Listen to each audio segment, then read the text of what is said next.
پیارے بچوں، آج ہم آپ کے لیے کہانی لے کر آئے ہیں دادی جان کی کہانیاں، جو کہ دعا اسماء بنت محمد عارف نے لکھی ہے۔ چلیں اب جلدی سے کہانی شروع کرتے ہیں۔ دادی اب نہیں رہی، یقین نہیں آتا۔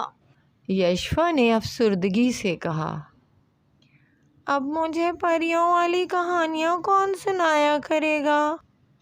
ماہم نے کہا، اور مجھے صحابہ کرام کے واقعات کون سنائے گا؟ احمد نے روتے ہوئے کہا، وہ سب کو ان کی پسند کی کہانیاں سنایا کرتی تھی، ایسی شخصیت کہاں سے لائیں گے اب ہم؟ واصلہ نے کہا، چاروں بہن بھائی اپنی دادی جان کو کھو کر بہت دکھی تھے۔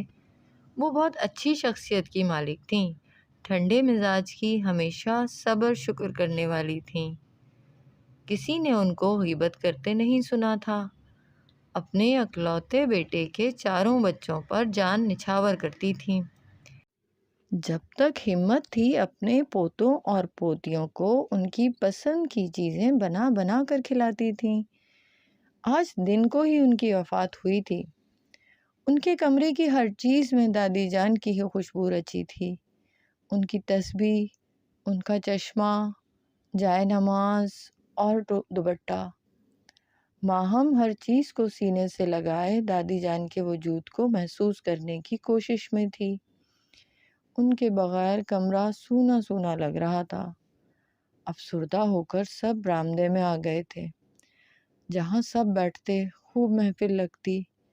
احمد سب سے چھوٹا تھا۔ اس کو صحابہ کرام کے سچے واقعات سننے کی عادت دادی جان سے ہی پڑی تھی۔ ماہم کو وہ پریوں والی کہانیاں سنایا کرتی تھی، کیونکہ ماہم کو ان چیزوں میں دلچسپی تھی، اور یشفا وہ تاریخی واقعات سنتی۔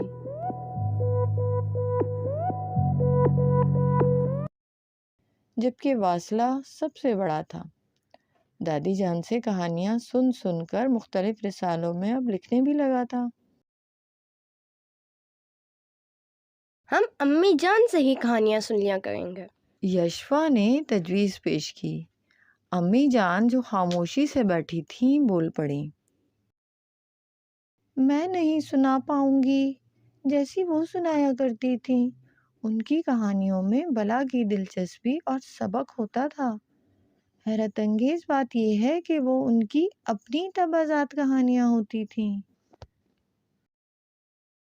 کاش ہم ان کہانیوں کو محفوظ کر لیتے اور ان کہانیوں کا مجموعہ شائع کرواتے۔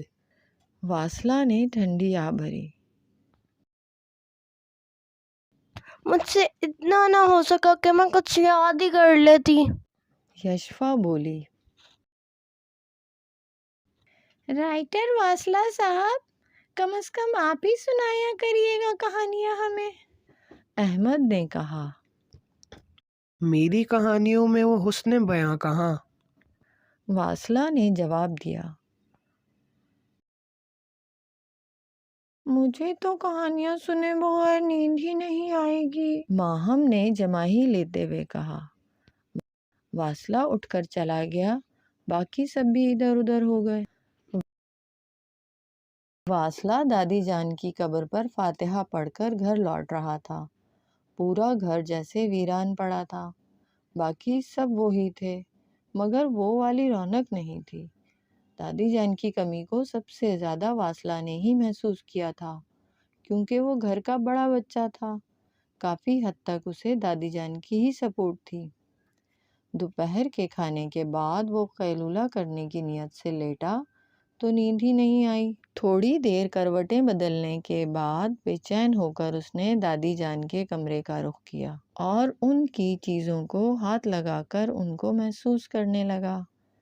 اچانک اسے محسوس ہوا جیسے بیڈ کے نیچے کوئی صندوق رکھا ہے۔ اس نے احتیاط سے وہ صندوق باہر نکالا تو اس پر کافی گرد جمی ہوئی تھی۔ اس سے پہلے کہ وہ صندوق کھولنے کی کوشش کرتا، دروازہ چر کی آواز سے کھلا۔ واصلہ نے گھبرا کر مڑ کر دیکھا تو اس کی جان میں جان آئی۔ دروازے پر ماہم تھی۔ اس نے ماہم کو بھی اندر بلا لیا اور پھر دونوں نے مل کر اس صندوق کو کھولنے کی کوشش شروع کر دی۔ جلد ہی دھول مٹی سے اٹا صندوق واصلہ کے ہاتھوں میں تھا۔ یہ قدیم زمانے کی بنی مضبوط لکڑی سے بنا تھا، نہ چھوٹا تھا نہ بڑا تھا، درمیانہ سائز کا تھا۔ یہ کیا ہے؟ ماہم نے حیرت زدہ ہو کر پوچھا۔ واصلہ جواب میں خاموش رہا اور صندوق سے مٹی کو صاف کرنے لگا۔ جیسے ہی صندوق کھلا، اندر کا منظر باہر کے منظر کے برعکس تھا، بالکل نیا نکور تھا۔ ماہم تجسس سے آگے بڑھی، آخر دیکھے کہ اس میں ہے کیا۔ خاکی رنگ والے کاغذ کے مسودے نکلے اور پھر نکلتے ہی چلے گئے۔ ان پر کچھ لکھا تھا، مگر قلم کی سیاہی بہت پرانے زمانے کی تھی، اس لیے کافی مٹ گئی تھی۔